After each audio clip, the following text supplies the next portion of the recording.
Bismillahirrahmanirrahim. Assalamualaikum warahmatullahi wabarakatuh.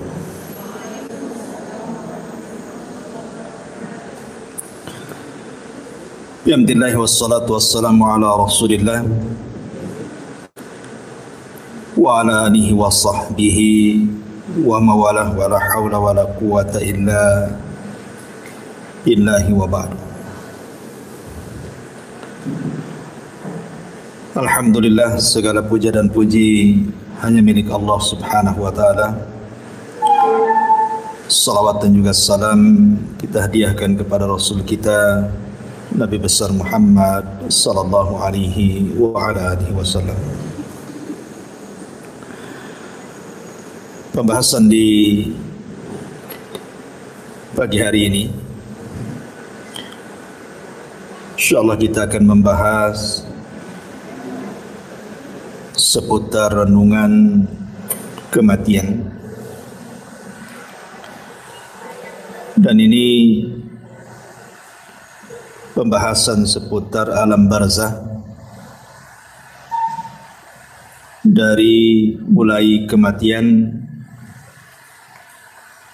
kemudian masuk ke alam barzah. Di sana ada himpitan kuburan, fitnah kubur, azab kubur, kemudian juga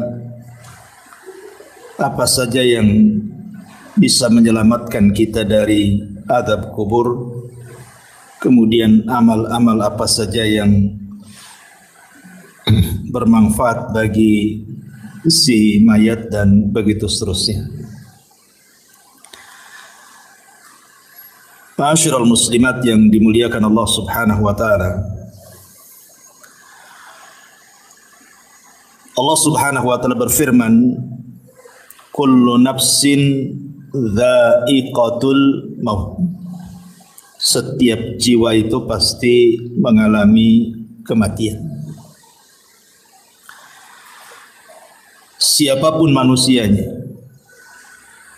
bahkan para nabi sekalipun disentuh dengan kematian. Walaupun ada diperselisihkan seperti Nabi Ilyas, apakah dia masih hidup, kemudian Nabi Khidir, apakah dia masih hidup, tapi pendapat yang kuat wallahu a'lam bahwa mereka juga sudah meninggal, kecuali yang dikecualikan Allah, Isa ibnu Maryam. Karena memang Allah subhanahu wa ta'ala yang berfirman bahwa Isa itu belum meninggal. Tetapi semua manusia pasti meninggal. Hatta Isa sekalipun akan meninggal. Makanya ketika para ulama membahas kenapa Nabi Adam alaihi salatu wassalam diturunkan dari sorga ke bumi, supaya mengalami kematian. Sebab kalau Adam tetap di sorga, Adam tidak akan mengalami kematian. Karena sorga itu darul khulud, tempat memang dikekalkan di situ. Makanya Adam supaya disentuh dari kematian, hikmahnya adalah diturunkan dia dari sorga ke bumi. Makanya Adam pun disentuh dengan kematian, dan seluruh anak turunannya juga disentuh dengan kematian. Apalagi kematian itu kan sesuatu yang sudah ditakdirkan. Setiap manusia itu sudah ada takdir. Dan semakin jauh periode Adam sampai ke umat Rasul kita Muhammad sallallahu alaihi wasallam, maka usia manusia juga semakin pendek. Terlebih Nabi SAW membatasi dengan kalimat a'maru ummati bainas sittina wa sab'in. Bahwa usia umatku itu berkisar antara 60 sampai 70 tahun saja.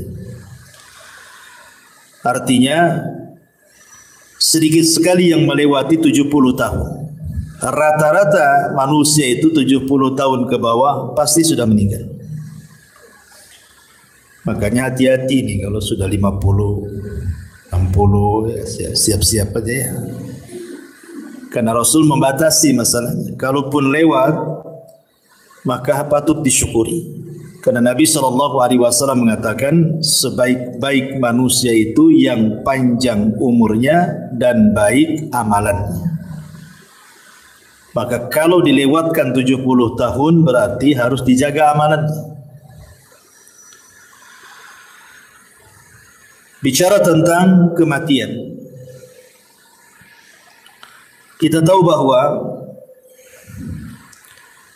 di antara arkanul kiamah, rukun-rukun kiamat itu atau rukun-rukun hari akhir itu, salah satunya adalah al-maut, kematian. Makanya Nabi SAW mengatakan, idza mata ahadukum qamat qiyamatuh. Kalau seandainya salah seorang di antara kalian itu meninggal, berarti telah tegak kiamat padanya. Kiamat itu maksudnya kiamat besar itu pasti terjadi. Sebagaimana kematian juga pasti berlaku. Tetapi dari dua perkara ini yang jelas-jelas adalah kematian. Yang pasti itu pasti adalah kematian. Sebab kiamat besar itu belum pasti kapan terjadinya. Karena Nabi SAW sendiri ketika ditanya oleh malaikat Jibril kapan kiamat, Rasul tidak jawab kan. Rasul hanya mengatakan mal mas'ulu anha bi'a'lama minas sa'il. Orang yang ditanya tidak lebih paham daripada orang yang bertanya. Maknanya Rasul dan Jibril sama-sama tidak tahu kapan kiamat. Tapi kalau kematian itu sudah kepastian. Kenapa? Karena Rasul sudah membatasi umur. Antara 60 sampai 70 tahun, sedikit yang melewati itu, kata Nabi. Nah, dari sini karena kematian jauh lebih pasti dibandingkan kiamat, maka sudah selayaknya manusia itu punya persiapan. Apa persiapannya? Tentu tidak lain dan bukan taqwallahi azza wa jalla, bertakwa kepada Allah subhanahu wa ta'ala. Ma'asyiral muslimat yang dimuliakan Allah subhanahu wa ta'ala, ada hadis yang panjang sekali. Hadis ini dari Bara bin Azib radhiyallahu anhu.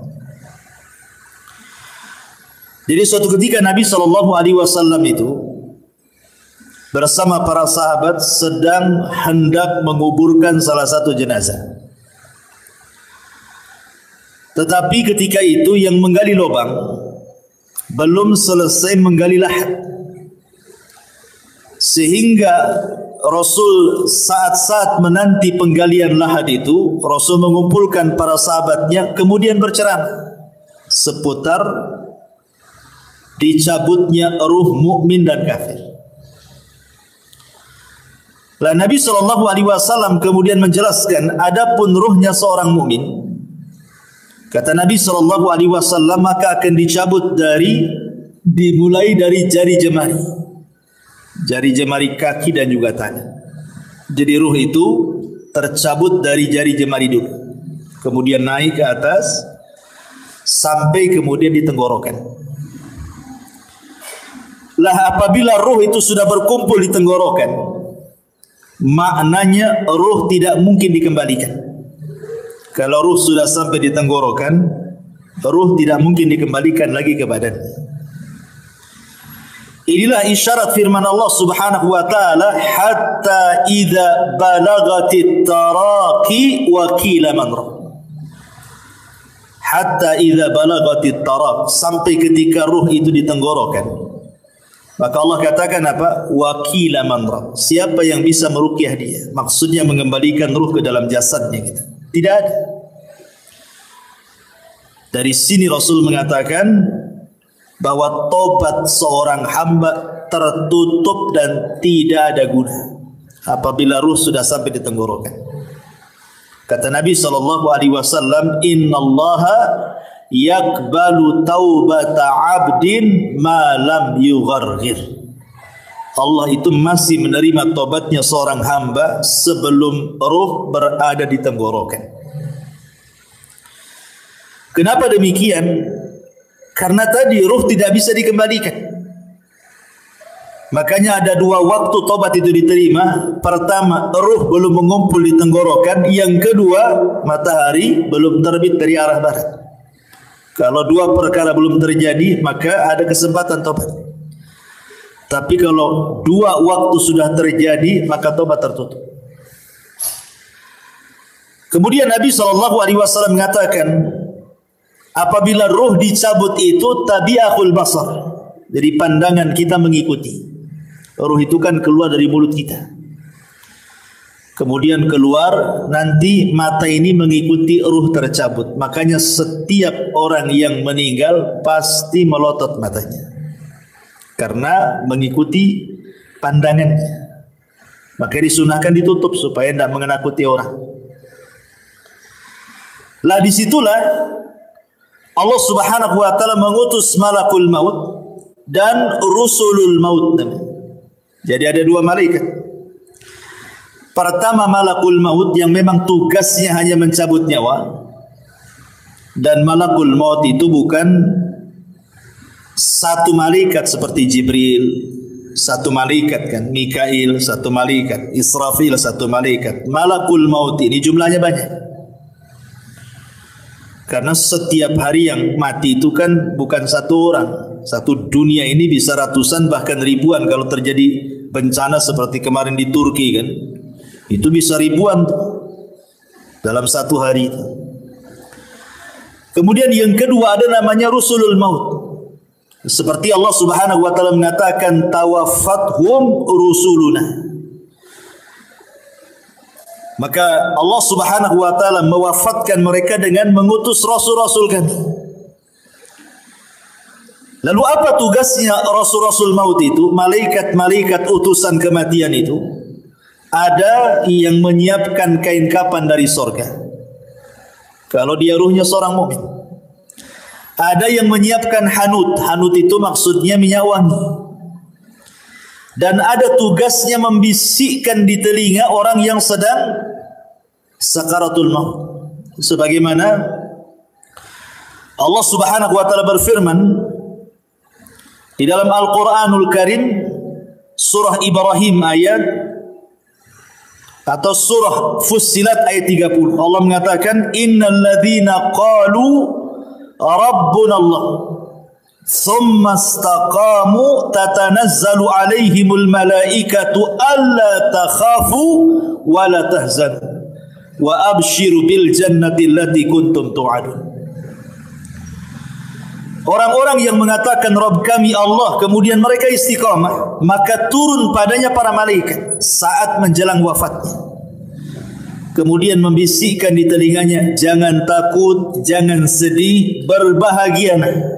Karena sorga sudah menanti untukmu apa yang Allah janjikan kepadamu.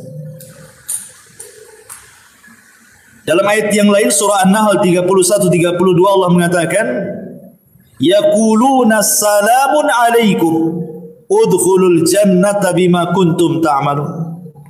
Keselamatan bagi kalian, masuklah kalian ke dalam sorga karena apa yang kalian kerjakan.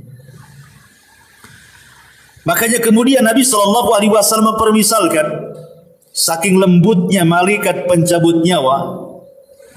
Ketika mencabut nyawa ruhnya orang yang beriman itu dipermisalkan seperti tetesan air yang terakhir keluar dari mulut teko.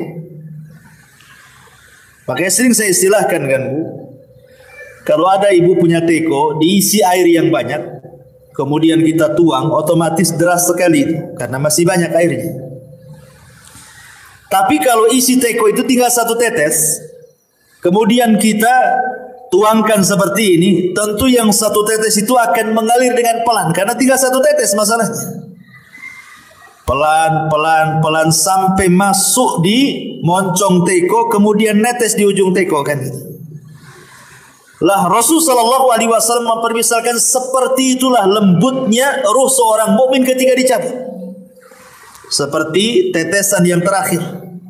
Saking lembutnya dari jemari naik terus ke badan sampai ke tenggorokan, sampai kemudian keluar dari mulut seorang mukmin. Tetapi walaupun demikian, yang namanya kematian itu pasti ada sakaratnya.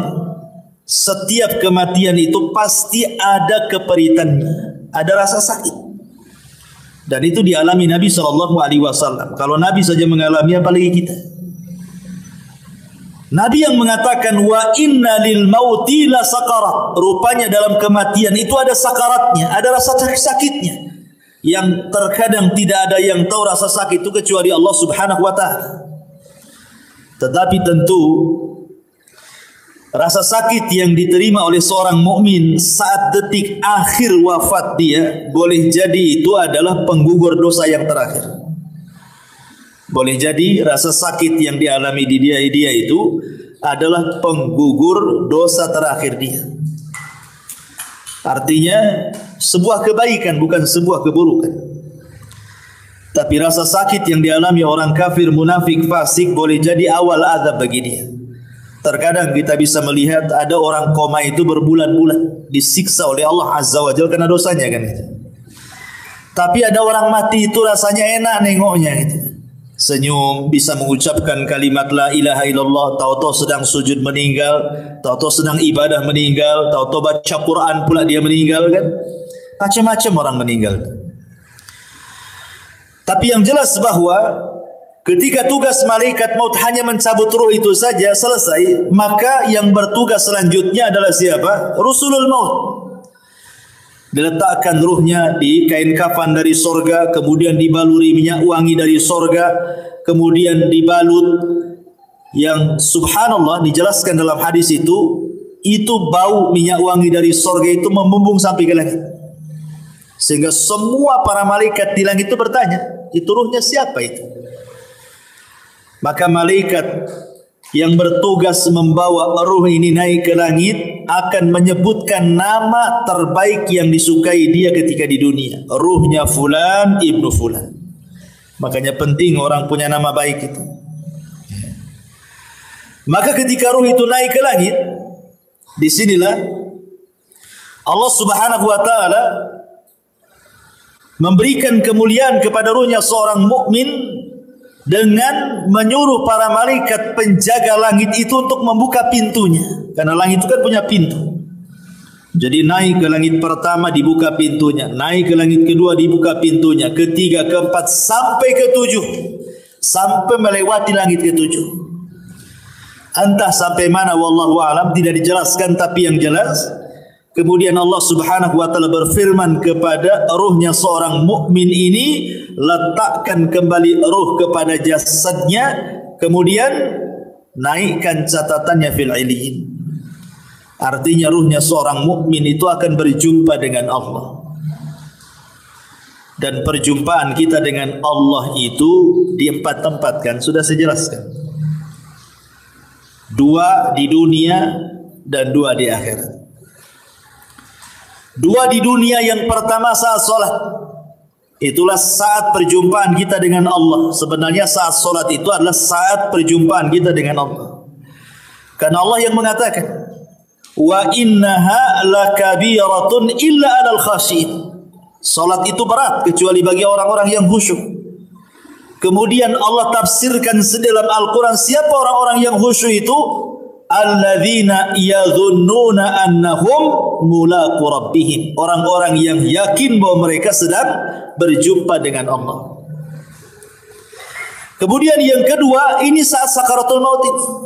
Saat ruh dibawa oleh malaikat rusulul maut ke melintasi langit ketujuh, itu juga berjumpa dengan Allah. Dan Allah katakan kembalikan ruhnya ke dalam jasadnya, kemudian naikkan catatannya di tempat yang paling tinggi yang disebut dengan Illiyin.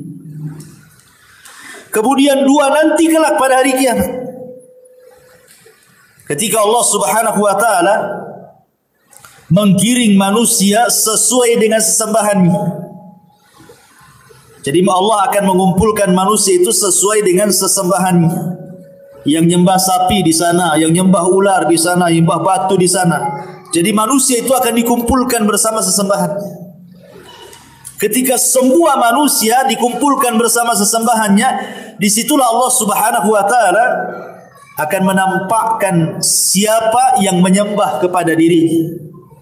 akan menampakkan kepada manusia yang selama ini menyembah kepada dirinya. Anehnya, di situ orang yang beriman dengan orang munafik dikumpulkan. Ketika Allah Subhanahu wa taala kemudian menyingkapkan dirinya, maka semua orang-orang yang beriman sujud. Tapi orang-orang munafik tidak bisa sujud. Fala yastati'un. Inilah perjumpaan orang-orang yang beriman kelak di padang mahsyar. Dan yang terakhir tentu di sorga. Dan itu nikmat yang paling besar, ru'yatullahi azza wa jalla. Memandang wajah Allah Subhanahu wa taala. Jadi ketika ruh itu kemudian naik ke langit dan Allah Subhanahu wa taala memerintahkan untuk dikembalikan ke dalam jasadnya.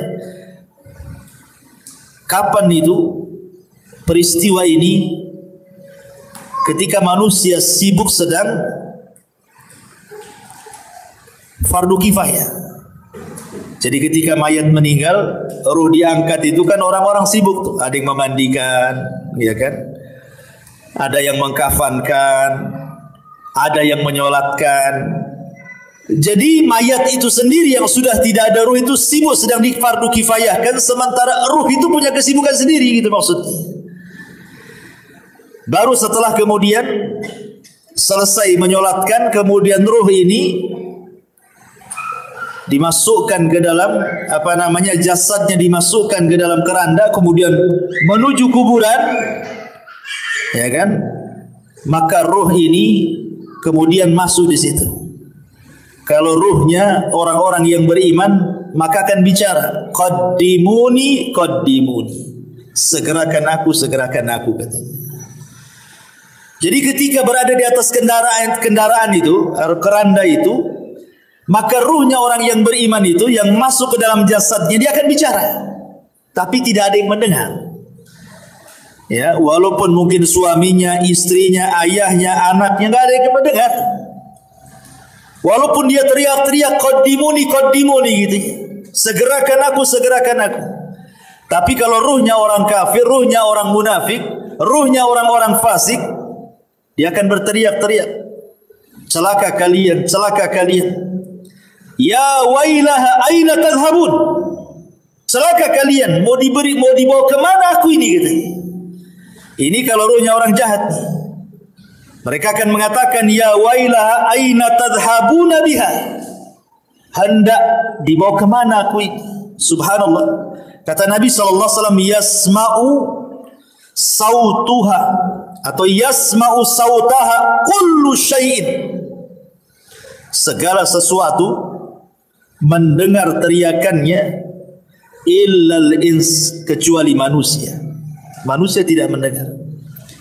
Jadi ketika ruh sudah menyatu dengan jasadnya kemudian dibawa ke arah kuburan dan hendak dikuburkan itu, dia berteriak-teriak. Binatang mendengarnya, semua makhluk mendengarnya, kecuali manusia dan jin tidak bisa mendengar. Tetapi kalau ruhnya orang baik, tadi saya katakan apa? Dia akan mengatakan qaddimuni qaddimuni, segerakan aku katanya. Subhanallah kan? Justru senang orang-orang yang beriman itu suruh disegerakan. Dari sini Nabi SAW mengatakan apa? Asri'u bil janazah, segerakan kalian memfardu kifayahkan jenazah. Kenapa demikian? Wa in taku salihatan fa khairun tuqaddimuna. Kalau memang ini orang baik, maka Anda sudah berlaku kebaikan kepada orang ini dengan menyegerakan. Wa in taku ghaira dzalik, tapi kalau tidak demikian, maksudnya dia orang jahat, fa syarrun tadhauna fi riqabikum, itu sama saja meletakkan keburukan di rumah kalian. Maka segerakan. Mau orang baik segerakan, mau orang jahat segerakan. Kalau orang baik berarti kebaikan bagi si mayat. Kalau orang jahat sama saja meletakkan kejahatan di rumah. Maka segerakan. Dan si mayat juga ngomong begitu, qaddimuni, segerakan aku katanya. Tapi kalau orang jahat dia mengatakan ya wailaha aina tadhhabuna biha. Mau dibawa kemana aku katanya. Akhirnya kemudian ketika betul-betul sudah dimasukkan ke liang lahat, si mayat ini sempat mendengar suara terompah. Orang-orang yang mengantarkannya itu masih mendengar dia. Sampai ketika sayup-sayup semakin jauh karena meninggalkan dia. Ketika sudah les, sudah enggak ada suara lagi, maknanya dia sudah ditinggal. Dari sini kata Nabi SAW, yang pertama kali meninggalkan si mayat itu apa? Hartanya. Yang pertama kali meninggalkan si mayat itu hartanya. Baru setelah itu keluarganya. Makanya Nabi SAW mengatakan dalam sebuah hadis seperti itu. Jadi yang pertama berpisah dari si mayat itu hartanya dulu. Coba sekaya apapun orang mati itu, kalau dia sudah meninggal, tetap saja kain kafannya yang murah kan itu. Walaupun dia miliarder sekalipun, tetap saja kain kafannya yang murah, yang putih. Tidak ada juga orang kaya dikafani dengan kain kafan yang mahal kan. Dari sini hartanya terputus. Percuma punya uang tapi juga tidak bisa digunakan. Kemudian yang kedua keluarganya. Setelah mengantarkan ke kuburan, baru keluarganya pulang. Disitulah terpisah dengan keluarganya. Baru dia hidup sendiri. Makanya Nabi SAW ketika menjelaskan tentang seputar kuburan itu, Nabi SAW mengatakan dalam hadis Abi Hurairah radhiyallahu anhu. Kata Nabi SAW, "Anna imra'ata sauda kana taqumul masjidah." Ada wanita berkulit hitam itu biasa menyapu di masjid Nabi SAW. Kemudian wanita ini meninggal.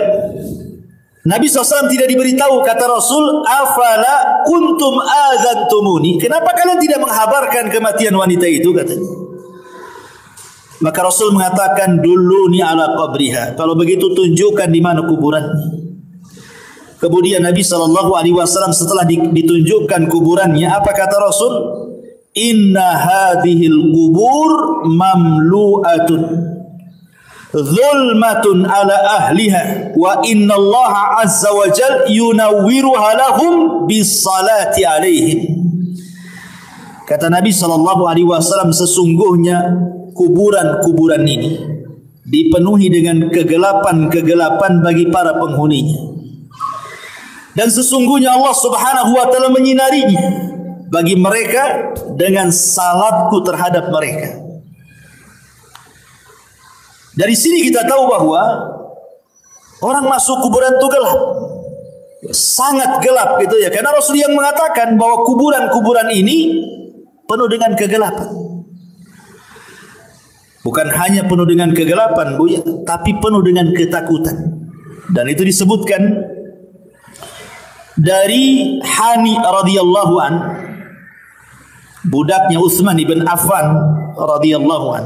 Dia berkata, "Kana Utsman idza waqafa ala qabrin baka hatta yablu lihiyatahu." Kebiasaan Utsman, kata Hani ini, jika berhenti di sebuah kuburan, beliau menangis sampai tangisannya membasahi janggutnya. Faqila lahu, maka dikatakan kepadanya, "Tudzakirul jannata wan nar fala tabki wa tabki min hada." Wahai Utsman, kau diingatkan dengan surga dan neraka tak menangis, tetapi diingatkan dengan kuburan menangis pula. Apa jawaban Utsman? Kata Utsman ibn Affan radhiyallahu anhu mengatakan, "Inna Nabiyya sallallahu alaihi wasallam qala," karena Nabi SAW bersabda, "Innal qabra awwalu manzilin min manazilil akhir, fa in naja minhu fama ba'dahu aisar minhu, wa illam yanju minhu fama ba'dahu ashaddu minhu." Qala wa qala an-nabiy sallallahu alaihi wasallam, "Ma ra'aitu mandaran qad illa al-qabru afda'u minhu." Kata Rasul. Kata Utsman ibn Affan radhiyallahu anhu, aku pernah mendengar Nabi sallallahu alaihi wasallam bersabda, kubur ini adalah persinggahan pertama dari persinggahan-persinggahan akhirat. Bila seseorang selamat dari keburukan kubur, maka setelahnya lebih mudah baginya. Tapi bila dia tidak selamat dari keburukan kubur, maka setelahnya lebih berat. Kemudian Utsman mengatakan, sungguh aku pernah mendengar Rasul mengatakan, aku tidak melihat satu pemandangan pun yang lebih menakutkan dibandingkan kuburan, kata Rasul. Jadi kuburan ini menakutkan dan juga menggelapkan. Lah ketika kemudian si mayat ini sedikit demi sedikit kan sudah hilang suara terompah yang didengar yang mengantarkannya itu. Disitulah datang dua malaikat yang disebut dalam hadis itu namanya Munkar dan juga Nakir. Apa yang dilakukan Munkar dan Nakir? Kata Nabi dalam hadis Bara bin Azib ini, fayatihi malakani. Kemudian dua malaikat datang kepadanya, fayajlisanihi, maka mendudukkan si mayat itu yang sudah ditiupkan ruh itu tadi. Fayaqulani lahu, maka keduanya akan membentak dan mengatakan, man rabbuk, siapa Rabb? Fayaqul, karena dia orang yang beriman, dia mengatakan, Rabbi Allah, Rabbku Allah. Fayaqulani lahu, maka keduanya akan mengatakan kembali, ma dinuk, apa agamamu? Fayaqul, maka dia akan mengatakan, diniyal Islam, agamaku Islam. Fayaqulani lahu, maka dua malaikat akan berkata lagi, ma hadzal rajul alladhi bu'itsa fikum, tahukah kalian siapa orang yang diutus kepada kalian ini? Fayaqul, karena dia orang yang beriman, dia mengatakan, huwa Rasulullah sallallahu alaihi wasallam, dia adalah Rasul sallallahu alaihi wasallam, Muhammad ibn Abdullah alaihi salatu wassalam. Kemudian malaikat tadi berkata lagi, wa ma yudrik, bagaimana kau tahu dia Rasulullah? Kok bisa kamu tahu dia Rasulullah? Fayaqul, maka dia mengatakan, qara'tu kitab Allah fa amantu bihi wa saddaqtu, aku membaca Al-Quran, ku beriman dengan Quran, ku benarkan Quran. Fayunadi munadin fis sama, ketika dia bicara seperti itu, maka tiba-tiba ada penyeru dari langit, ang sadaqa abdi, hambaku telah benar, hambaku telah benar dengan jawabannya. Apa yang terjadi? Karena hambaku telah benar, maka fafrishuhu minal jannah wa albisuhu minal jannah waftahu lahu baban minal jannah. Lapangkan kuburannya, hantarkan pakaian dari sorga, buka pintu-pintu sorga kepadanya. Kemudian dikatakan, fayatihi min rauhiha wa tibiha, maka tiba-tiba ketika pintu sorga itu dibuka, semerbak harum dari sorga itu kemudian masuk ke dalam kuburannya. Kuburannya menjadi harum.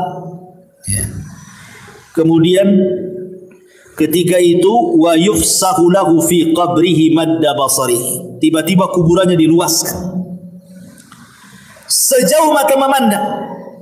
Jadi kalau ibu naik di atas ketinggian, kemudian melihat gitu ya, sampai di mana, itulah maksudnya sejauh mata memandang itu. Tapi dalam riwayat yang lain, diluaskan itu 70 hasta kali 70 hasta. Luasnya kuburan itu diluaskan.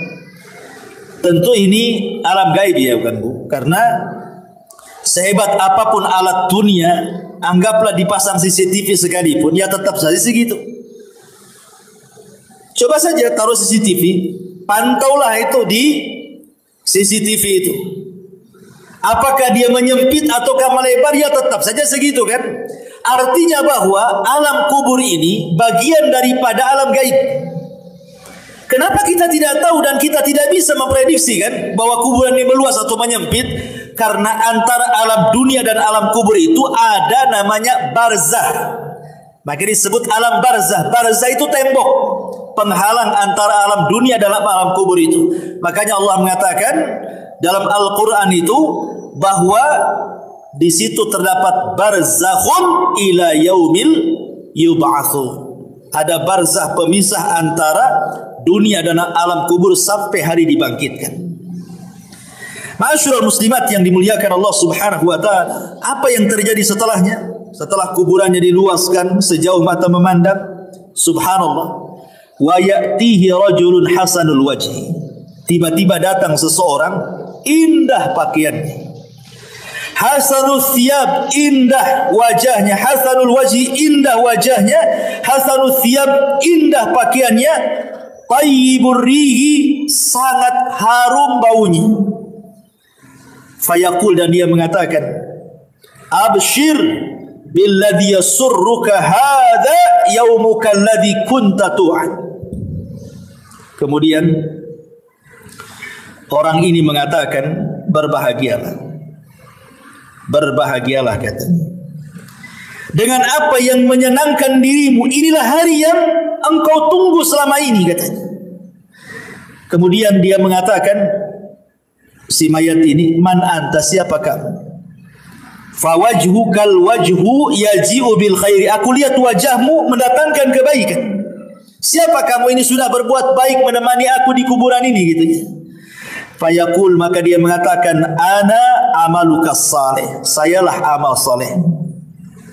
Sayalah amal salehmu. Dalam riwayat, ketika dia mendapatkan kebaikan itu, maka orang ini mengatakan di hadapan si mayat yang beriman itu, nim naumatal arush, kalau begitu tidurlah engkau layaknya pengantin baru.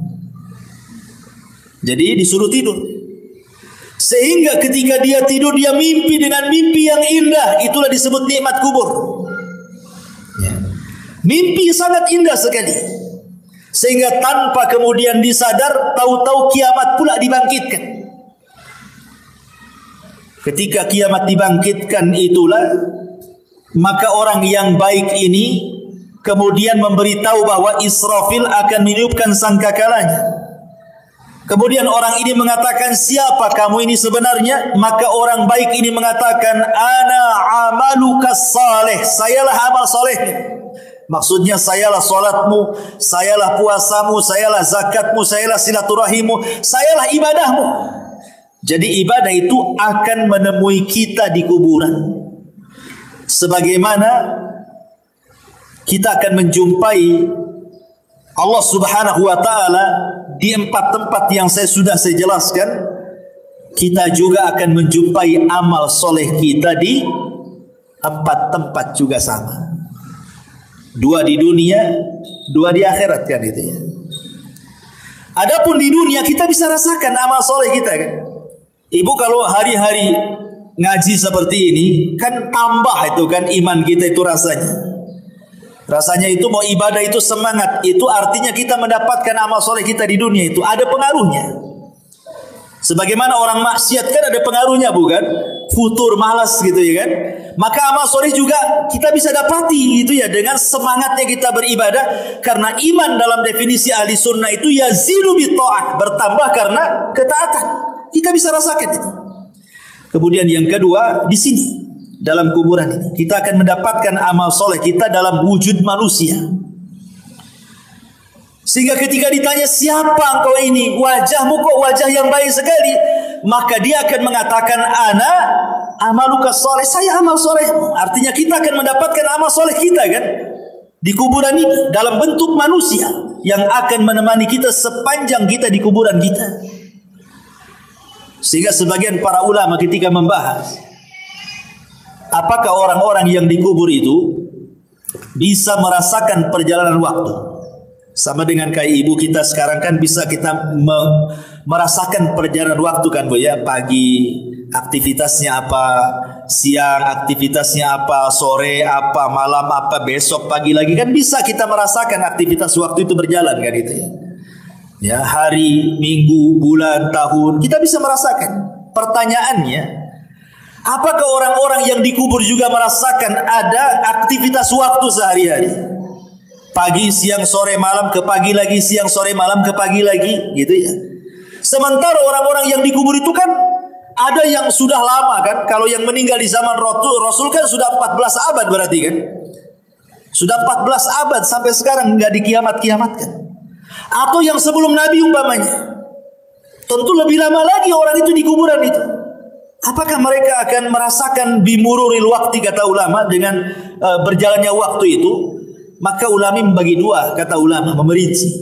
Kalau yang di kuburan itu Mereka orang-orang yang beriman, baik dari umat Nabi atau umat-umat sebelumnya, dan mereka mendapatkan nikmat kubur, maka mereka tidak akan merasakan berjalannya waktu. Mereka tidak akan merasakan, walaupun ratusan tahun, walaupun ribuan tahun sekalipun, mereka tidak akan merasakan berlewatnya waktu itu. Ya. Tetapi kalau mereka adalah orang-orang kafir, orang munafik, orang fasik, maka mereka akan merasakan itu. Karena itu bagian daripada azab. Ya. Jadi sekali lagi, kalau orang-orang yang beriman yang mendapatkan nikmat kubur tidak akan terasa di kuburan itu, walaupun ratusan ribuan tahun. Mana dalilnya? Dalilnya adalah peristiwa Ashabul Kahfi yang ditidurkan, atau kisah Nabi Uzair yang ditidurkan 1 abad kan, kemudian dibangunkan, kemudian ditanya, kam labista, berapa lama kau tidur itu? Dia mengatakan apa? Labistu yauman au ba'dha yaum. Perasaan aku baru tidur separuh atau 1 hari katanya. Padahal sudah 1 abad dia tidur kan. Berarti kan dia tidak merasakan tuh. Tidurnya dia tidak merasakan kan. Padahal dia sudah 1 abad, sudah 100 tahun tidur, dibilangnya baru setengah hari katanya. Begitulah orang yang di kuburan, kalau mendapatkan nikmat itu tidak terasa. Seolah-olah waktu berjalan dengan cepat. Tetapi kalau orang terkena azab, itu rasanya penat, lama waktunya menunggu. Ya samalah bukan? Kita menanti orang jenuh gitu kan, lama kali kan.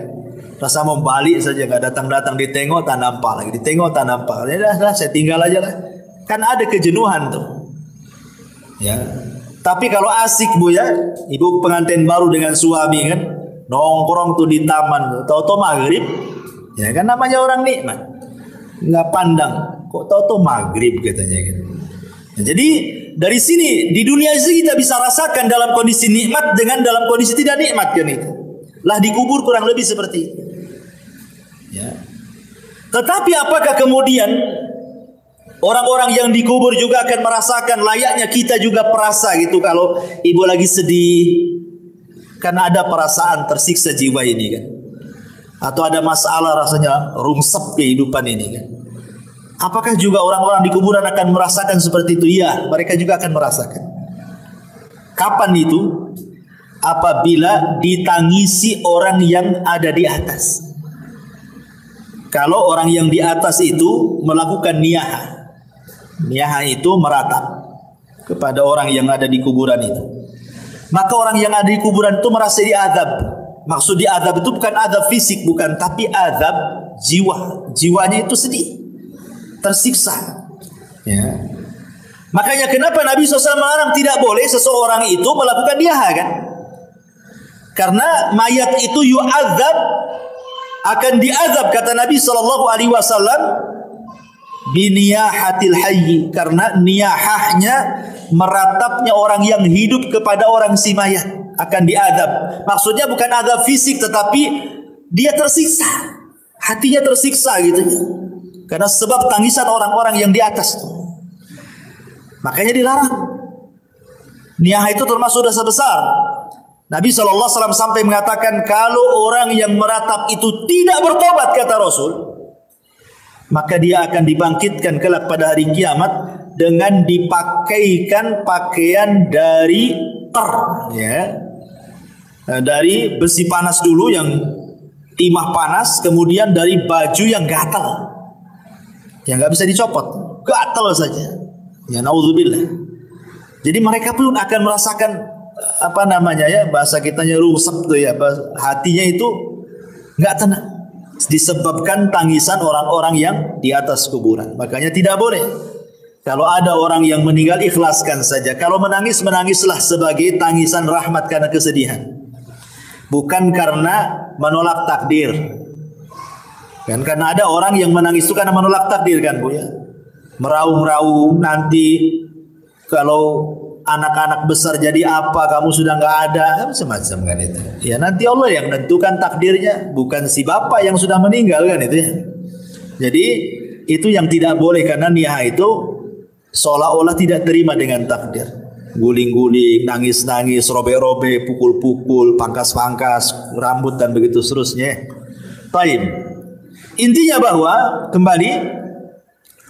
ketika kemudian si mayat itu diberikan nikmat oleh Allah Subhanahu wa taala, nikmat kubur, maka dia tidak akan merasakan dengan berjalannya waktu.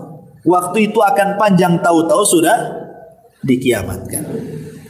Tapi yang perlu ibu pahami bahwa di dalam peristiwa-peristiwa kubur itu, sebelum dua pertanyaan malaikat mungkar dan nakir yang disebut dengan fitnah kubur itu, ada peristiwa yang sebelumnya dilalui manusia yang disebut dengan ghadtatul qabrin, himpitan kuburan. Jadi himpit dulu, baru setelah itu fitnah kubur, itu maksudnya. Dan ini disebutkan oleh para ulama tentang masalah himpitan kubur ini. Di antaranya adalah yang disebutkan oleh pendapat Abu Hanifah. Wa dhabtatul qabri wa adzabuhu haqqun. Himpitan kuburan, kemudian siksa kubur itu adalah perkara yang benar-benar akan terjadi. Jadi perkara himpitan kuburan dan adab kubur, kata Abu Hanifah, ada sesuatu yang benar-benar akan terjadi. Bahkan Al-Imam Al-Muzani rahimahullah ta'ala mengatakan, beliau mengatakan, summa hum ba'da dhabtati fil quburi musa'alun. Kemudian mereka setelah dihimpit dalam kuburan, baru kemudian mereka akan ditanya. Dari sini kita tahu bahwa sebelum proses pertanyaan dua malaikat mungkar dan nakir, ada peristiwa namanya dhabtatul qabri, himpitan kuburan. Himpitan kuburan ini, Bu,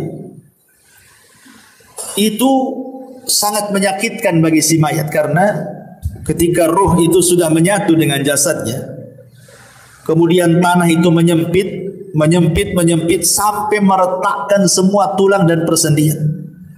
Itu kalau orang kafir. Dan dia akan menjerit di mana jeritannya tidak ada yang mendengar, manusia dan jin, kecuali binatang-binatang mereka bisa mendengar. Jadi binatang-binatang itu diberikan kepekaan, mampu mendengar jeritan-jeritan orang-orang yang dihimpit kubur itu. Masalahnya, lalu bagaimana dengan orang-orang yang beriman? Maka ulama menjelaskan bahwa himpitan kuburan bagi orang-orang yang beriman itu tidak sebagaimana himpitan kubur bagi orang-orang kafir, munafik, ataupun orang-orang fasik. Maksudnya apa? Maksudnya himpitan orang yang beriman itu layaknya seorang ibu sedang memeluk anaknya. Jadi kalau ada anak bayi ibu peluk gitu ya. Seperti itulah seorang mukmin ketika dihimpit oleh kuburan. Jadi tanah itu seolah-olah ibu bagi kita, dan kita anak dari tanah itu. Jadi tanah itu menghimpit kita itu seperti seolah-olah ibu memeluk seorang bayi. Kenapa demikian? Sebab kalau seandainya himpitan itu meretakkan gitu ya, menyakitkan persendian, meretakkan tulang-tulang, tentu akan bercanggah dengan hadis-hadis. Seperti umpamanya Nabi SAW ketika didatangkan seorang bayi kemudian dikubur. Kata Nabi SAW, kalau ada orang yang selamat dari himpitan kubur, tentu bayi ini kan selamat. Bayi ini salahnya apa? Kok dihimpit? Kan belum berbuat dosa kan? Berarti himpitan bayi ini tidak akan mempengaruhi kepada bayi. Atau ketika Nabi SAW menceritakan tentang Sa'd bin Mu'adz, seorang pemimpin Aus, yang ketika meninggal itu kan bergegar arasnya, 70.000 malaikat turun mengantarkan jenazahnya. Kemudian Nabi SAW mengatakan, kalau ada orang yang selamat dari himpitan kubur, inilah orangnya katanya. Maksudnya Sa'd bin Mu'adz. Tapi dia pun tak selamat. Berarti menunjukkan bahwa bukan himpitan kubur kepada Sa'd bin Mu'adz atau kepada bayi tidak akan sama dengan himpitan kepada orang-orang kafir. Ya, makanya ulama memberikan catatan himpitan kuburan kepada orang-orang yang beriman layaknya seorang ibu memeluk bayinya dengan lembut, Jadi bukan sebuah siksaan gitu maksudnya, tetapi justru sebuah kabar gembira. Baru setelah himpitan baru namanya fitnah kubur, pertanyaan tadi ya. Baru setelah itu tergolong manusia kepada dua kelompok, bisa masuk pada nikmat kubur, bisa masuk kepada azab kubur. Ya. Tapi ma'asyiral muslimat yang dimuliakan Allah Subhanahu wa taala. Ini satu sisi ya. Maksudnya kalau ruhnya itu orang yang beriman. Sekarang kalau ruhnya orang kafir munafik, tentu sebaliknya. Sebaliknya daripada ruhnya orang-orang yang beriman. Di antaranya ada Nabi SAW mengatakan kalau ruhnya orang kafir ketika dicabut bu, itu Nabi SAW mempermisalkan seperti safud. Safud itu macam pisau yang bengkok seperti ini. Ini safud ini pisau bengkok macam serulit gitu ya. Kemudian didatangkan kambing wol yang belum dicukur. Taulah bukan kambing Australia yang banyak gimbal-gimbal tuh rambutnya. Ya, kemudian pisau ini dibenamkan di kambing wol tadi. Kemudian setelah itu disiram. Secara otomatis maka bulu-bulu kambing yang disiram itu kan akan nempel di pisau. Setelah nempel di pisau, kemudian ibu cabut paksa pisau itu dengan sangat keras gitu ya. Apa yang terjadi? Pasti akan merontokkan bulu-bulunya. Kata Nabi SAW, seperti itulah ruhnya orang kafir, munafik, fasik dicabut oleh malaikat maut. Jadi akan merontokkan persendiannya. Karena ketika malakul maut mencabut ruhnya orang kafir, munafik, fasik itu, maka rusulul maut akan menghembuskan dan menakut-nakuti di telinga orang-orang yang akan dicabut itu dan mengatakan, hei ruh yang busuk, ruh yang jahat, ruh yang jelek, keluar. Di sana kemurkaan dan kemarahan Allah sudah menantimu katanya. Gimana dia mau keluar ditakut-takuti seperti itu? Tentu tidak akan keluar. Makanya dipaksa. Dia keluarnya itu dipaksa sehingga dia akan merontokkan semua persendiannya. Dia akan merasakan sakit yang luar biasa. Ya. Kemudian setelah ruhnya diletakkan di kain kafan dari neraka, kemudian bau busuknya melambung ke langit, semua malaikat mencaci maki dia. Tidak ada satupun malaikat memujinya, Bu. Bahkan mencaci maki ini ruhnya siapa busuk sekali. Bahkan malaikat-malaikat penjaga pintu langit pertama tidak akan membuka pintunya. Jangan langit kedua, langit ketiga. Langit pertama saja tidak mau buka pintunya. Dan Allah hanya mengatakan dari atas sana dan mengatakan, jatuhkan ruhnya ke dalam jasadnya. Letakkan catatannya di bumi yang paling dasar yang disebut dengan sijil. Coba bayangkan, ruh itu dilempar Bu sama malaikat, tidak dihantar. Sehingga ketika ruh itu menyatu dengan jasadnya itu ibarat ibu jatuh dari ketinggian tuh, kebuk gitu ya. Gimana rasanya? Seperti itulah rasanya. Sehingga rasanya tulang ini patah semua. Karena yang merasakan sakit itu bukan jasad Bu, ruh. Kalau ruh dicabut Bu, walaupun ibu dicabut jasadnya, dipotong tilas, dipotong telinga, jarinya, nggak akan merasakan sakit kalau ruhnya dicabut. Tapi kalau ruhnya dikembalikan, itulah sakit yang dialami itu, bagaikan dia jatuh dari ketinggian itu yang dia rasakan. Ya. Sudah itu pula kemudian tiba-tiba dihimpit kuburan gitu, retak semuanya kan. Sudah jatuh dari ketinggian, dihimpit dengan kuburan, makin retak semuanya lah.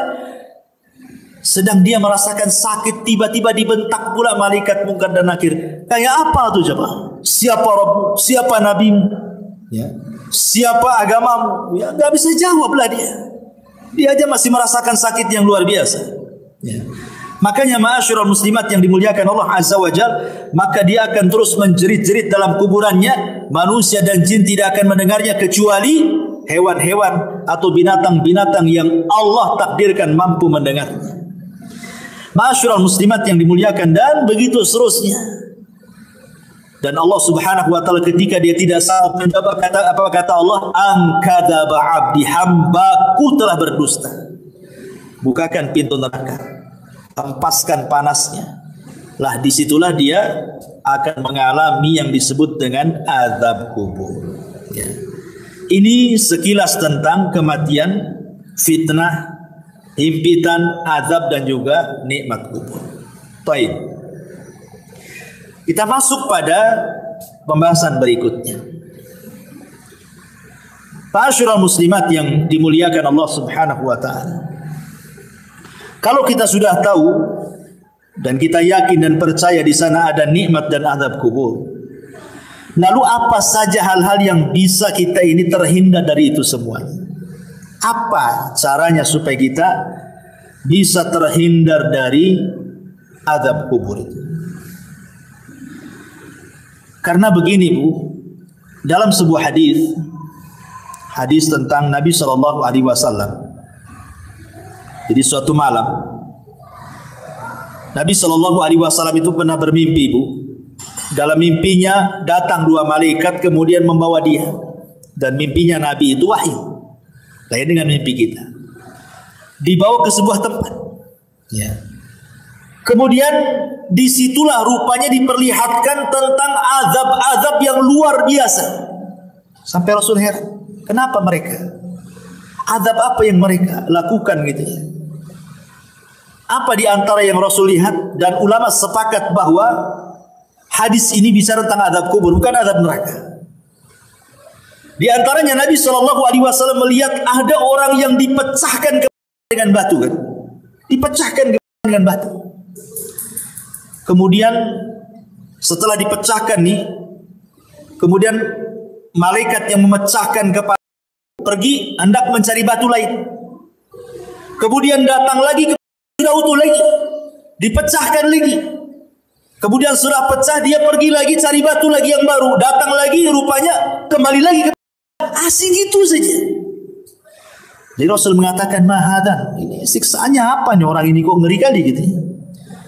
Rupanya kemudian malaikat mengatakan bahwa siksaan orang ini karena ketika datang waktu sholat sengaja dia tidur. Datang waktu sholat, harusnya kan dia sholat, sengaja pula dia tidur.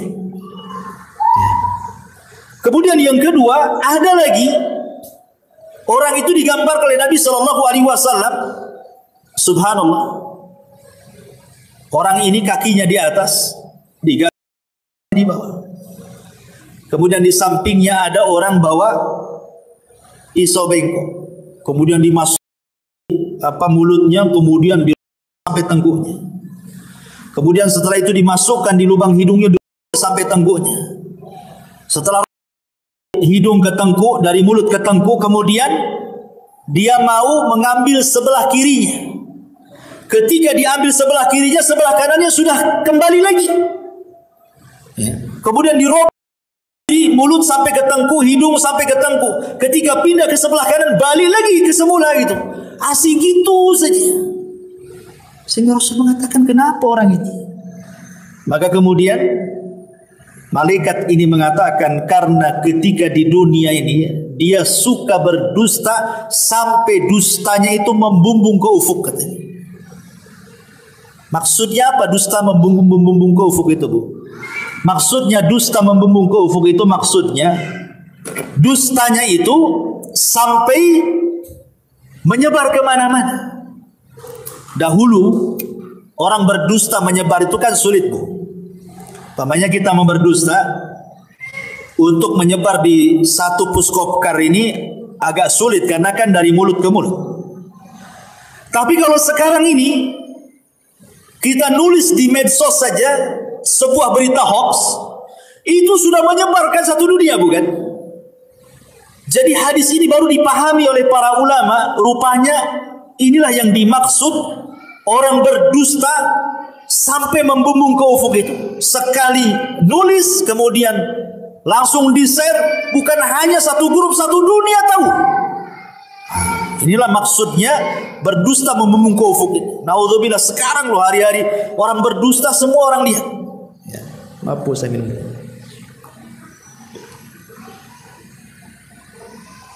Kemudian juga ada juga Nabi Shallallahu Alaihi Wasallam melihatkan ada orang yang tidak pakai baju dan tidak pakai telanjang bulat, laki-laki dan perempuan rupanya berada di penggorengan bejana, kemudian dibakar di bawahnya. Dia tidak bisa keluar dari bejana itu. Kepanasan luar biasa. Ketika ditanya, rupanya mereka adalah para pezina. Kemudian Rasul melihat lagi ada danau, semua bukan air tapi jadi ada orang yang berenang di tengah itu. Berusaha ke pinggir tidak bisa karena setiap ke pinggir ada malaikat yang menyuapkan dengan batu. Akhirnya ke tengah lagi, ke pinggir disuapin batu lagi, ke tengah lagi. Tersiksa orang ini.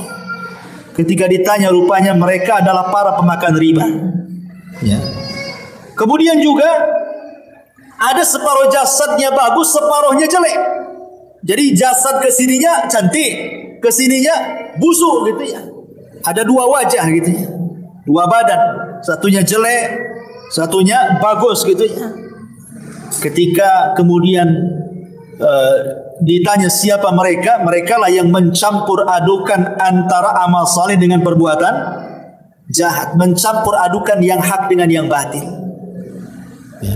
Kemudian ada juga kaum itu kukunya banyak, itu kukunya itu dari nuhas, disebutkan dari besi, kemudian dicakar-cakar oleh sendiri itu sampai terkeluar daging dari tulangnya itu dicakar sendiri. Rupanya ketika ditanya siapa mereka, kok bisa mencakar-cakar badannya sendiri sampai terkelupas dari tulangnya. Kemudian malaikat, mereka lah orang-orang yang suka membicarakan aib orang lain. Ya, mereka lah orang-orang yang suka membicarakan aib orang lain. Dan banyak lagi. Rasul menjumpai aneh-aneh siksaan orang-orang itu. Dan ulama mengatakan ini bukan siksaan neraka, ini siksa kubur. Apa penyebabnya coba? Penyebabnya banyak. Tadi sudah disebutkan di sini. Di antaranya orang yang tidur saat waktu sholat. Kemudian orang yang berdusta sampai membumbung ke langit. Kemudian orang yang makan riba. Kemudian orang yang berzina. Kemudian orang yang membicarakan aib orang lain alias ghibah. Ya. Itu semua adalah bagian daripada penyebab-penyebab azab kubur. Termasuk juga Rasul pernah lewat di sebuah kuburan. Rasul mendengar orang-orang itu diadabkan. Kemudian Rasul mengambil pelepah kurma, dibelah jadi dua, kemudian diletakkan di satu kuburannya. Yang satunya satu kuburan, kata Rasul, mudah-mudahan sebelum kering pelepah ini bisa meringankan adabnya kan. Kemudian sahabat bertanya, kenapa orang itu wahai Rasul? Kata Rasul, yang satu karena suka ngadu domba kan, itu namimah, sana sini ngompori orang. Yang satunya pula kalau dia cebok tidak bersih. Dia tidak pernah menghindar dari membersihkan najis saat buang hajat kecil ataupun hajat besar. Ini naudzubillah ma'asyiral muslimat yang dimuliakan Allah Subhanahu wa taala. Ini adalah di antara penyebab-penyebab orang mendapatkan azab kubur. Baik, kalau ini penyebab-penyebab. Lalu siapa orang-orang yang akan terhindar dari azab kubur itu? Pertama, orang yang terhindar dari azab kubur adalah orang-orang yang mati syahid. Dan itu berdasarkan hadis, ma balul mu'minin yuftanuna fi kuburihim illa syahid. Ya Rasulullah, mengapa kaum mukminin diuji dalam kuburan kecuali yang mati syahid? Maka Rasul mengatakan, kafa bi barikatis suyuf ala ra'si fitnah. Cukuplah kilatan-kilatan pedang di atas kepala mereka saat perang itu menjadi fitnah bagi mereka. Maka mereka tidak akan terkena fitnah kubur. Mereka tidak akan terkena fitnah kubur. Secara otomatis tidak akan dapat azab kubur. Kalau fitnah saja tidak dapat, tidak ditanya, berarti langsung mendapatkan nikmat kubur orang ini. Kemudian juga setiap orang yang meninggal sedang bertugas jaga di jalan Allah, mungkin di perbatasan negara Islam dengan negara kafir gitu, atau saat berperang dia menjaga tentara gitu. Kemudian juga meninggal di hari Jumat kalau dia orang soleh. Kalau dia orang baik, orang soleh, orang taat, Allah berikan kematiannya di hari Jumat. Kemudian juga orang yang soleh, yang baik, kemudian Allah berikan kematiannya dengan cara sakit perut. Ya, dengan cara sakit perut, ataupun dengan cara tenggelam, ataupun dengan cara terkena runtuhan ketika gempa gitu ya, terkena runtuhan, ya, dan dia orang baik, orang soleh dan soleha, maka Allah sengaja memberikan kematian terbaik bagi dia. Nah, itu juga di antara hal-hal yang bisa menghindarkan seseorang dari fitnah kubur dan juga azab kubur. Tapi ma'asyiral muslimat yang dimuliakan Allah Azza wa Jalla, sekarang apa peran orang yang hidup, kita ini loh Bu yang hidup, supaya adalah amalan-amalan itu yang bermanfaat untuk meringankan orang yang ada di kuburan itu. Apa yang harus kita lakukan? Ma'asyiral muslimat yang dimuliakan Allah Subhanahu wa taala, sebelum saya menjelaskan hal ini, saya akan jelaskan amalan-amalan yang bermanfaat dulu bagi si mayat itu. Kata Nabi SAW, al-kayyisu man dana nafsa wa amila lima ba'dal maut. Orang yang cerdas itu Bu, adalah orang yang introspeksi, senantiasa introspeksi diri dan mempersiapkan sebuah amalan untuk kematian. Itu orang cerdas kata Nabi. Amalan ini kan banyak Bu ya kan? Macam-macam amalan di dunia ini. Tetapi orang yang cerdas itu pasti dia akan memilih mana-mana amalan yang bermanfaat untuk kematiannya, mana-mana amalan yang sedikit manfaat untuk setelah kematiannya. Lah di antara amalan-amalan yang sangat bermanfaat untuk setelah kematiannya disebutkan dalam beberapa riwayat. Pertama, ketika Nabi SAW bersabda dari hadis Muslim, "Idza mata ibnu Adam inqata amaluhu illa min thalathin. Shadaqatin jariyah aw ilmin yuntafa'u bihi aw waladin salihin yad'ulahu." Apabila anak Adam meninggal dunia, terputus amalnya kecuali 3 perkara: sedekah yang mengalir, ilmu yang bermanfaat, atau anak saleh yang mendoakan orang tuanya. Hadis yang kedua, hadis dari Abu Hurairah radhiyallahu anhu yang dikeluarkan Imam Ibnu Majah. Rasul mengatakan, "Inna mimma yalhaqul mu'min min amalihi wa hasanatihi ba'da mautihi." Sesungguhnya yang sangat bermanfaat bagi seorang mukmin dari amalannya setelah kematiannya dan dari kebaikannya setelah kematiannya, pertama, ilman 'allamahu wa nasyarahu. Ilmu yang ibu pelajari, kemudian ilmu itu didakwahkan ibu dan ibu sebarkan.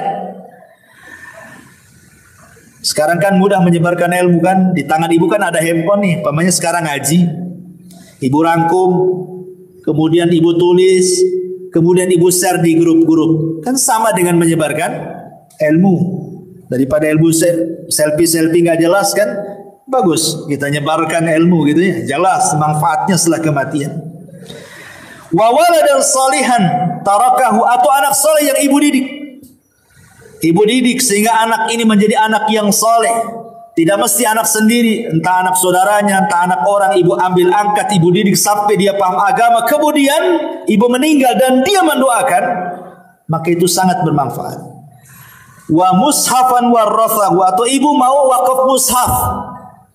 Beli mushaf di pasar 1-2 mushaf, cari masjid yang nggak ada mushafnya, taruh di situ supaya orang baca. Ya. Atau mungkin ada saudara-saudara kita yang belum punya mushaf.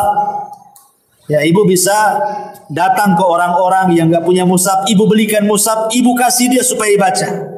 Itu sangat bermanfaat. Au masjidan bana, atau masjid yang sedang dibangun, ibu ikut nyumbang supaya cepat terbangun masjidnya.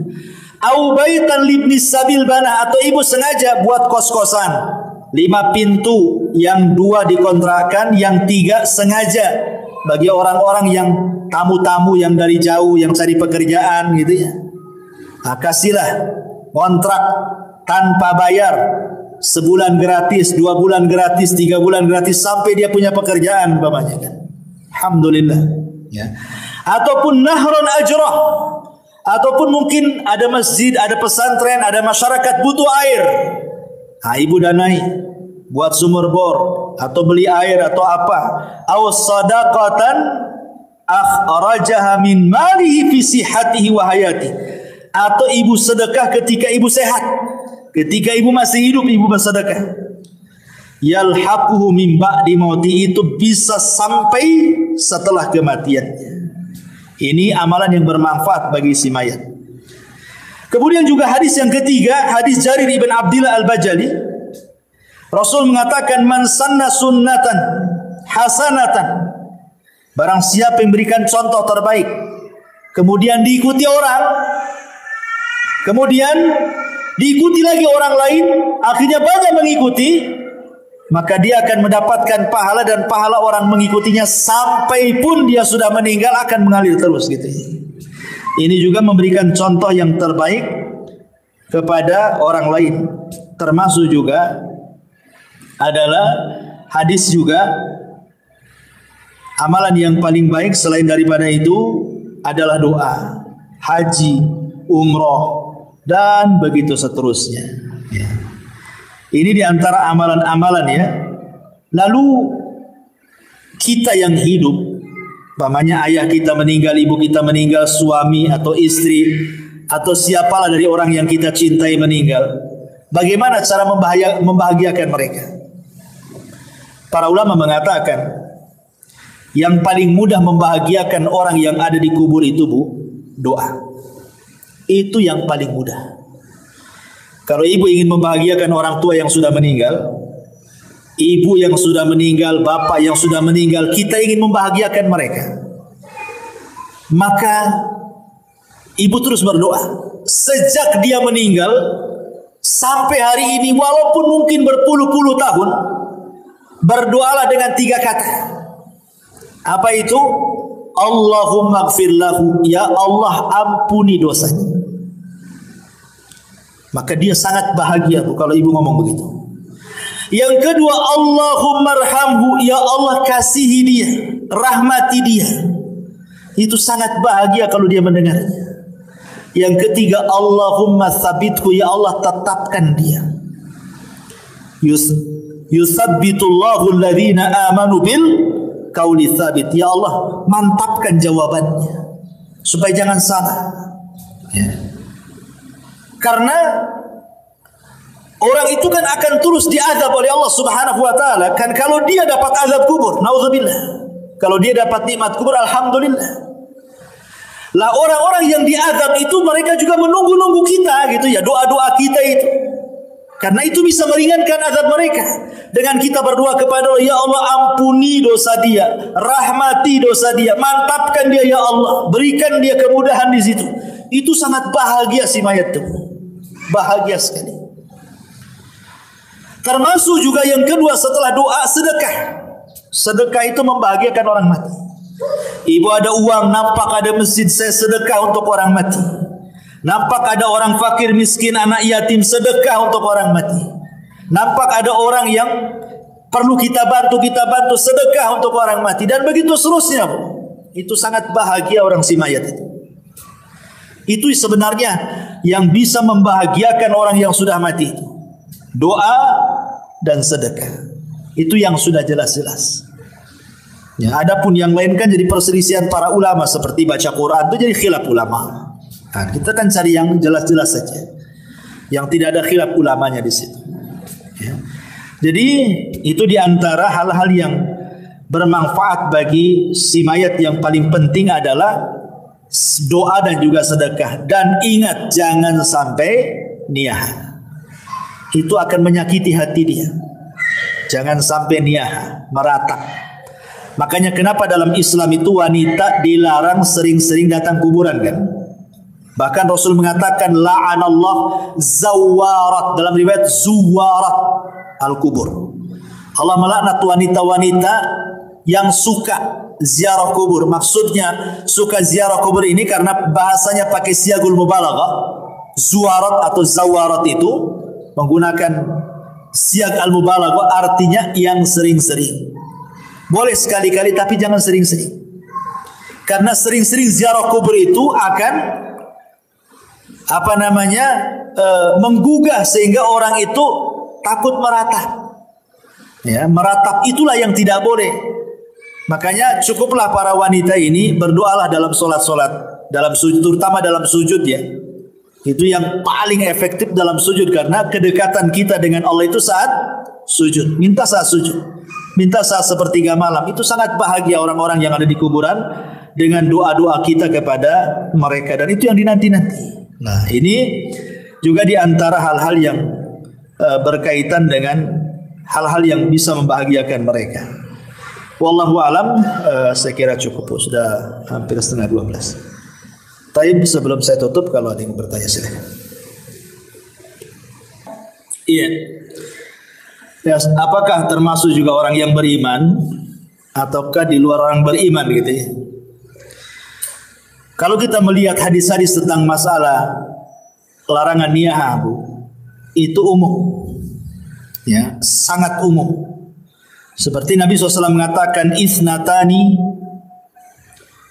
fin nasi huma bihi kufrun, at-ta'nu fin nasabi wan niyahatu 'alal mayyit. Dua perkara kalau terjatuh maka jatuhlah dalam kekufuran. Salah satunya adalah mencela nasab dan meratap orang mati. Kemudian di dalam hadis Nabi SAW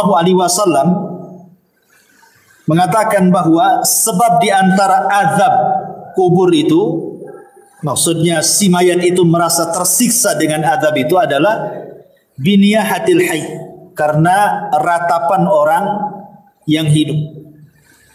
Jadi di sini tidak dicerita orang yang ada di kubur, tapi cerita orang yang meratap.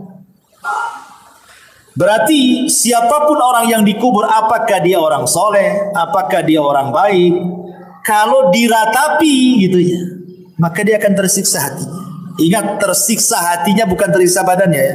Diazab di sini bukan azab fisik, bukan.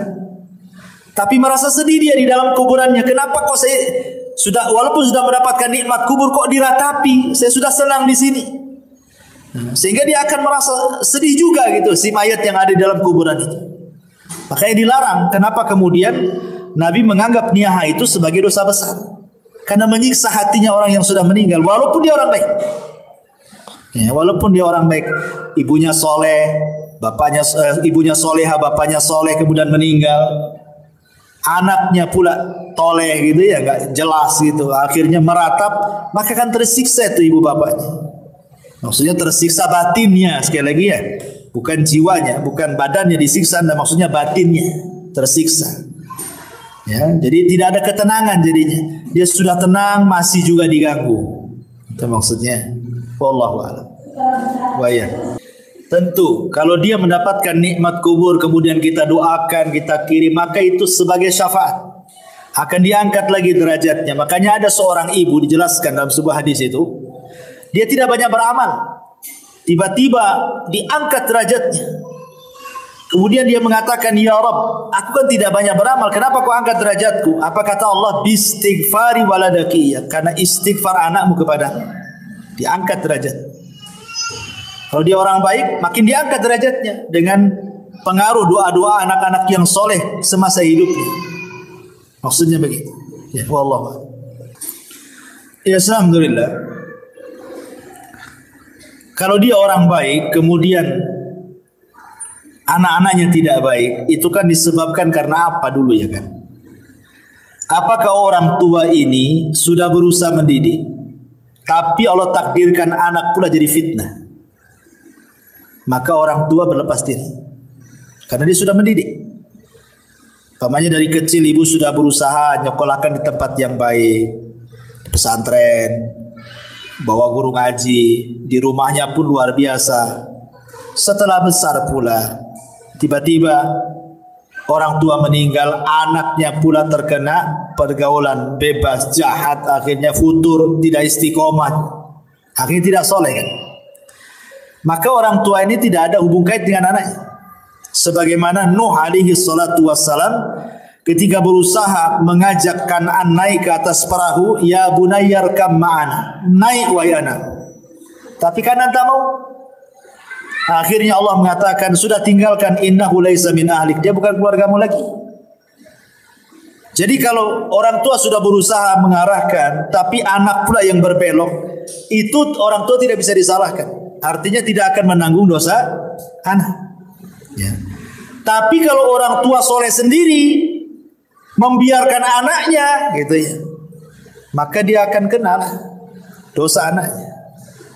Karena dia tidak bertanggung jawab, dia akan terpengaruh di situ dan dia pun pasti akan mendapatkan hal-hal dalam kuburan kan? Karena itu kan termasuk dosa. Orang tua membiarkan anaknya tidak bertanggung jawab kan dosa. Iya jelas. Karena dia berbuat dosa lah kan gitu. Di dunia aja berbuat dosa. Orang tua membiarkan anak kan dosa. Jelas dosa anak. Bahkan itu termasuk durhakanya orang tua kepada anak. Seperti yang dulu pernah saya ceritakan, ada anak dilaporkan sama orang tuanya ke Amirul Mukminin Umar bin Khattab karena jahat. Kata orang tua ini, wahai Amirul Mukminin, hukum anak saya, jahat dia sama saya, kata. Akhirnya Amirul Mukminin lihat dohir kasusnya, hampir mau menghukum anak itu. Kata anak itu cerdas, tunggu dulu wahai Amirul Mukminin, bisa enggak saya bicara, kata. Kata Amirul Mukminin, bicara. Anak ini mengkiaskan, Amirul Mukminin saya enggak bercerita, kata. Ada orang membeli seorang budak wanita. Kemudian digauli budak wanita itu. Setelah hamil dia tidak suka kehamilannya, dia hanya ingin gauli saja. Lahirlah kemudian dari budak itu anak laki-laki. Karena tidak suka dari awal, tidak punya keinginan punya anak dari budak, akhirnya dibiarkanlah anak itu sampai besar, akhirnya jahat. Kira-kira wahai Amirul Mukminin yang disalahkan bapaknya, tuannya atau anaknya kalau itu jahat? Kata Amirul Mukminin, ya bapaknya lah salah. Kata anak itu kisah itu saya ini, kata.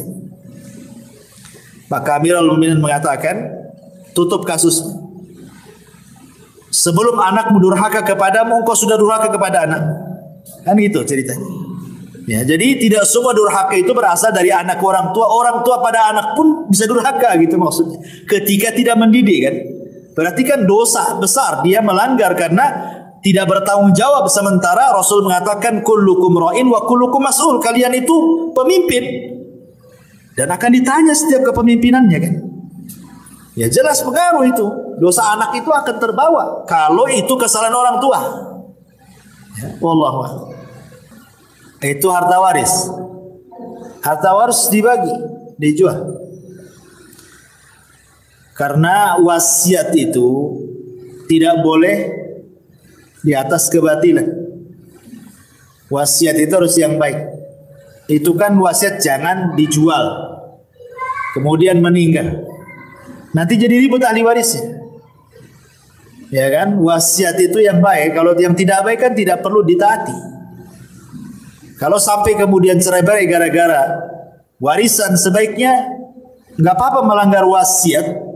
Karena wasiatnya kan tidak sesuai dengan syar'i. Harusnya kan tidak begitu wasiatnya. Kalau saya mati bagi kan itu harusnya. Itu wasiat yang benar. Maka sebaiknya dibagi om. Kalau tidak masalah. Iya sekarang generasi anak pertama mungkin tidak ada masalah. Nanti yang satu mati kemudian datang pula anaknya. Yang namanya hidup ini kadang pasang surut. Kadang-kadang saya pernah menyaksikan bu, ada orang itu ketika ekonominya bagus, dia nggak mau harta waris, nggak mau, cukup dengan yang ada saja. Allah takdirkan bankrupt dia, baru ngorek-ngorek waris. Artinya bahwa manusia itu pasti akan mengalami pasang surut kan. Ada orang yang ketika sehat merasa saya tidak perlu waris, ketika sakit nggak punya duit, mau berobat, melirik harta waris akhirnya kan. Butuh juga dia. Kalau yang lain menahan, zalim dia mau berobat gak ada duit, zalim jadinya. Orang ini mau berobat, apa dibiarkan dia mati nggak dicairkan warisannya? Itu sama dengan membunuh saudaranya.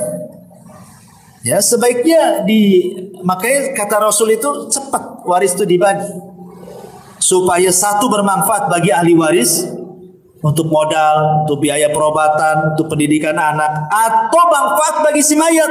Boleh jadi anaknya yang baik, dia dapat waris karena sudah kaya, warisan gak seberapa, saya sedekahkan saja lah untuk orang tua saya, kan jadi manfaat kan. Jadi manfaatnya itu bisa ke orang mati, bisa ke ahli waris. Itu kalau waris itu. Kalau tidak, banyak konflik itu, banyak bunuh-bunuhan gara-gara waris. Ya, silaturahim terputus gara-gara waris. Banyak madharatnya waris itu kalau nggak seperti begitu. Wallahu a'lam. Kalau dia mati kafir ya lah. Kalau dia mati kafir, umpamanya dia mati kecelakaan ya tetap. Ya, tetap dia akan dapat azab kalau dia mati kafir. Karena kekafiran itu kan sudah pilihan dia. Kita ini sudah diutus Nabi, sudah dicetak Quran banyak-banyak, ustadz-ustadz di mana-mana berceramah gitu kan. Tetap saja dia dengan kekafirannya. Apakah Allah akan disalahkan? Tidak. Wa ma kunna mu'adzibina hatta nab'atha rasula. Tidaklah kami mengadab sebuah kaum sampai kami utus rasul. Dan rasul sudah diutus. Kenapa tidak mencari kebenaran? Gak ada lagi hujah. Ya, dengan diutusnya Rasul, dengan diturunkan Quran itu sebagai hujah, tidak ada alasan lagi kita di hadapan Allah. Ya, wallahu a'lam. Yang jelas bahwa apapun bentuk waris itu cepat dibagi. Karena kesalahan di masyarakat itu contoh nih, bapaknya meninggal, ibunya masih hidup. Kadang-kadang nggak mau dibagi, ibu masih ada kan. Padahal itu bukan bagian ibu semua. Anak laki-laki dapat, anak perempuan dapat. Harus dibagi sebenarnya. Tinggal nanti ibu ikut siapa kan itu. Anaknya yang harus memikirkan kondisi ibunya. Dan itu bentuk birrul walidain, kesempatan sama ibunya masih ada. Tapi kan harus dibagi, tidak bisa. Ya, alasan orang tuanya masih ada, ibunya biarin saja gitu. Dikhawatirkan tadi salah satu anaknya lebih dulu meninggal dibandingkan ibunya. Ibunya masih hidup, anaknya pula meninggal. Kan dia nggak menikmati harta kekayaan warisnya dari orang tuanya kan? Nggak pernah menikmati. Dia mau senang-senang, mau sedekah, mau apa, nggak pernah menikmati. Ini tadi kalau dia tidak punya anak, tidak punya keluarga, apa langsung dibagi dengan kerabat suaminya? Ya jelas kan ahli waris itu kan ada yang dalam bentuk asobah. Asobah itu ada dua, asobah lidzati, asobah li ghairihi. Artinya anak-anaknya dulu, atau anak laki-laki baru anak perempuan. Kalau tidak ada anak-anaknya kan dia punya saudara. Saudaranya dapat dia. Nah, lihat kan sistem waris itu kan ke atas, ke bawah, ke atas, ke samping. Namanya kan. Ke bawah anak-anaknya dulu, baru ke atas ibu, nenek, buyut, ya kan. Baru ke samping saudara. Nah, gitu. Berarti mau nggak mau dia kan harus keluar dari rumah dia kan? Ya dibagi, harus dibagi. Secara warisnya dibagi dulu. Wallah. Ya, alhamdulillah. Ya sebenarnya kalau ada wasiat itu kuat. Orang yang dapat wasiat memandikan itu dia sangat kuat posisinya. Pamannya nih, ibu punya suami, kemudian sebelum meninggal tolong bilang sama Ustaz Abu Merah, beliau yang mandikan. Berarti saya ini lebih kuat dibandingkan keluarga, karena saya pihak orang yang diwasiati. Lebih kuat posisinya. Ya. Harusnya kan pihak keluarga tahu. Nah, makanya kenapa wasiat itu kalau bisa perlu ditulis. Kalau sekarang mungkin direkam gitu ya, ada handphone kan. Nah, kadang keluarga nggak percaya kan. Ah, mana ada dia wasiat-wasiat, pandai-pandai kau aja katanya. Takutnya gitu pula kan. Makanya harus ditulis wasiat itu supaya dibaca oleh semuanya. Ya, kalau keluarga nggak percaya kan ada bukti itu. Datangkan orang pintar, para ustadz, nanti kan dijelaskan sama keluarga. Ya, karena masalah wasiat itu kan semua orang paham, takut melanggar wasiat itu. Ya. Sekarang masalahnya kalau wasiat hanya berbisik-bisik sebelum meninggal, dia berbisik, tolonglah kalau saya meninggal kau yang mandikan. Nah, tapi karena terkalahkan dengan keluarganya, akhirnya yang harusnya ibu mandikan, keluarganya pula yang lain atau orang lain fardu kifayah yang lain mandiin kan itu. Ya minimalnya ibu ikut mandikan di situ. Ikut mandikan di situ. Nah, sebagai bentuk pengamalan wasiat tadi. Karena sebenarnya kalau itu suami istri yang berhak memandikan ya pasangan masing-masing. Jadi kalau meninggal istrinya, suaminya mandikan atau sebaliknya, karena hanya dua orang inilah yang berhak melihat aurat dari ujung kaki sampai ujung kaki. Yang lain tidak boleh. Ya. Yang boleh memandang aurat semuanya itu hanya suami ke istri atau istri ke suami. Kalau yang lain memandikan itu agak ribet karena harus ditutup auratnya kan. Walaupun anak-anaknya, tetap kalau dia sudah balik ditutup kan gitu. Tapi kalau suami istri bisa terbuka semuanya. Jadi yang lain hanya pamannya naruh saja gitu ya. Ya istrinya kan bisa. Ya namanya kan telanjang kan lebih luas mandikannya. Yang penting sudah diletakkan di tempat kerandanya kan. Bisa sendiri asal sudah ditaruh karena dia leluasa namanya. Lain dengan kalau yang orang lain kan harus ditutup auratnya dulu, minta diguling sana sini, gak repot. Sementara kalau suami ke istri atau istri kepada suami lebih leluasa memandikannya itu. Harusnya kan seperti itu harusnya. Tapi kan ternyata tidak seharusnya. Ya rupanya dimandikan orang lain kan. Pertanyaannya tadi apakah yang diberi wasiat berdosa gitu kan pertanyaannya. Kalau yang memberi wasiat kan sudah meninggal, cemana dia berdosa? Otomatis kan apakah yang diwasiati kalau tidak melaksanakan berdosa? Ya jelaslah. Kalau dia tidak melaksanakan dan dia tidak ada uzur, lain kalau uzur memang sakit, dia tidak bisa memandikan atau jauh, tolonglah pamannya orang, tolong Ustaz Abu Maryam mandikan. Saya ke Amerika kapan kan itu? Ada uzur kan? Atau sakit atau apa lain? Lo nggak ada uzur gimana kan? Ini harus dimandikan dia. Kalau nggak ada uzur. Dan dia berhak namanya istrinya kepada suami atau suaminya kan lebih berhak sebenarnya. Maksudnya lebih punya power gitu kan. Ini suami saya. Gitu. Saya berhak memandikan. Kalaupun yang lain ikut ya silahkan dari keluarganya kan. Tetapi tetap yang diberikan wasiat harus ikut mandikan istri. Wallahu a'lam. Tapi apabila ada seseorang mu'alaf meninggal kemudian dimakamkan dengan cara kafir, bagaimana hukumnya? Ya ini berdosa ini. Satu kampung berdosa. Karena kan fardu kifayah. Kalau seandainya nih orang Zatu Puskopkar nih, ada orang muslim meninggal, anggap mu'alaf, kemudian dibiarkan dikembalikan ke keluarganya yang kafir, berdosa semua.